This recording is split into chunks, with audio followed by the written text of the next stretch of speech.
তাহলে আপনাদের এখন পর্যন্ত যে ধারণা ফিটের কোয়ালিটি ঠিক আছে? খুবই ভালো আছে। আমরাও চাই যে আপনাদের ভালো একটা সেবা দিতে, কারণ হইতেছে আপনারা ব্যবসার জন্য এখানে আসছেন, যাতে 2 টাকা প্রফিট ভালো হয়, ঠিক আছে না?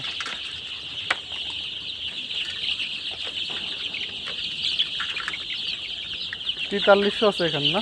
4400 আছে। 4400 4400 আছে।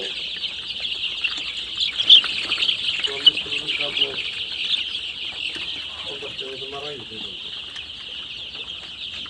মারা যায়। এই পাশে তো আলুটা কম, বুঝছেন? হ্যাঁ, এই পাশে চাইলে আটকানো তো এরগুলি আমার এই গোড়া লাইটগুলো দিই, লাইটগুলো দিই। মানে আলো যত বেশি থাকবে মুরগির চঞ্চলতা দৌড়াদৌড়ি তত বেশি করবে, খাবার দাবার পানি খাবারটা বেশি খাবে, বুঝছেন?